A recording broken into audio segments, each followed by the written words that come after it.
Today we're gathered to talk about one of my favorite subjects, and I think a favorite subject of many members of our committee, and that is recycling. Specifically, today we are here to discuss a topic that we have explored any number of times before this committee, and that is the circular economy.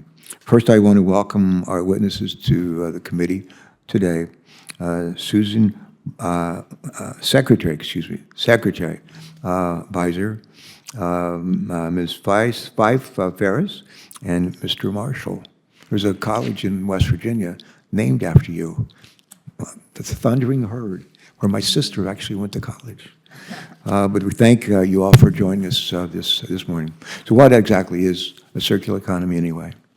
As you'll recall, the circular economy is a model of production and consumption to which things we use during our daily lives are reused, repaired, or recycled instead of allowing those items to end up in a landfill or to litter our communities across America.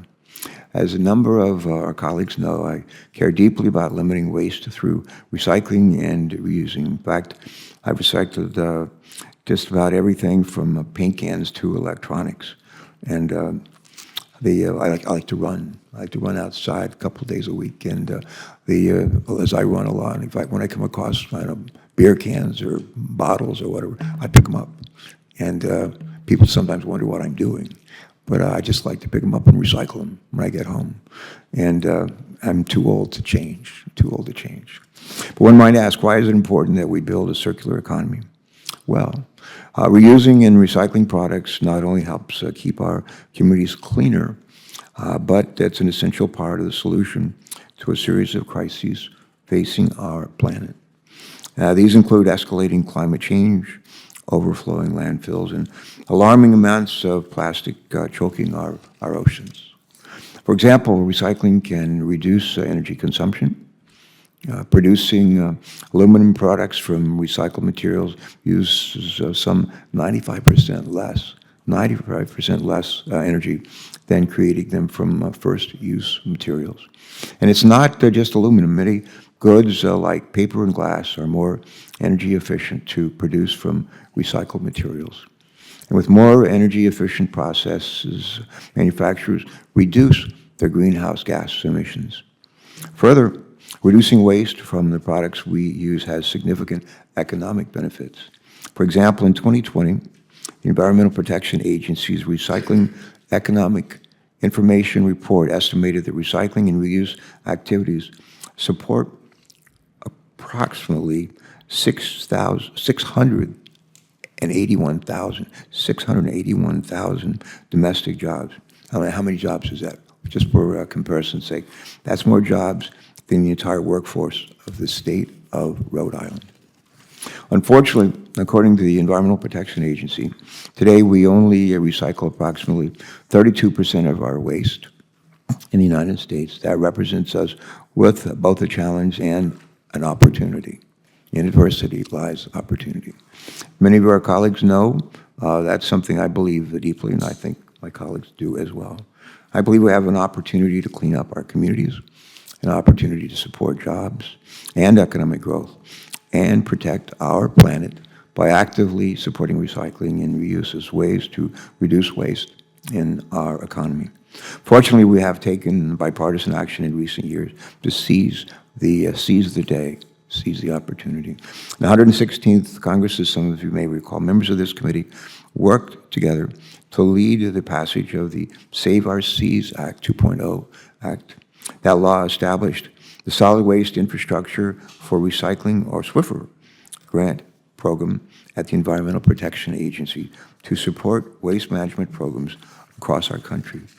As some of you will recall, last Congress, the bipartisan infrastructure law, which Senator Capito and I helped to write, and we literally worked on it in this committee, hearing room and beyond with the administration.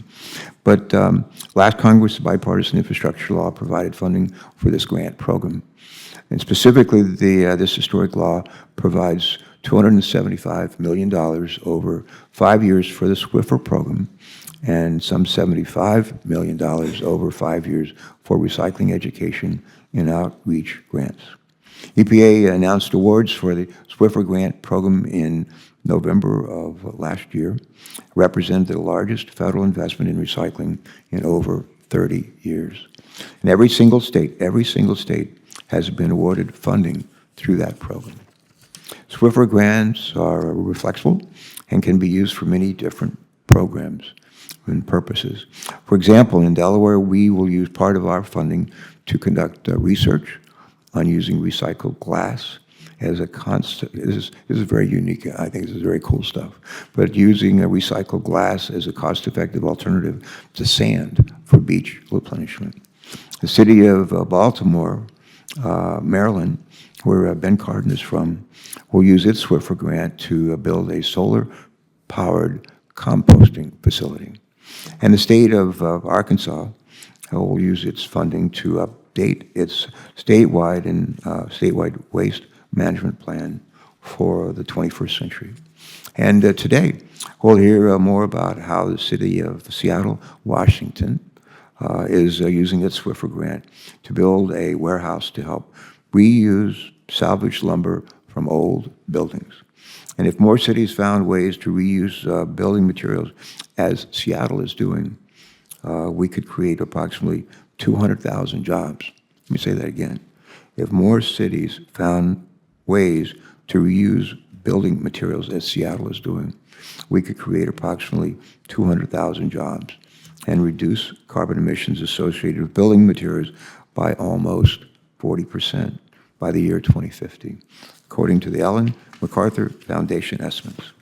Today, we're looking forward to learning more from our panelists about what is working in communities across our nation. And as the members of this committee have often heard me say more than a few times, we need to find out what works and do more of that. As members of this committee will recall, in the Senate, we are continuing to advance bipartisan solutions that will support the innovative work happening on the ground in communities across America. Our ranking member, Senator Capito, along with Senator Bozeman and yours truly, authored 2 recycling bills to improve data collection on our nation's recycling and composting systems and to expand recycling infrastructure in rural communities. In fact, these bills just passed the Senate about 2 months ago, back in March. In closing, I believe that we should seize the opportunity in front of us to create a circular economy that protects our planet, strengthens our communities, and recycles jobs.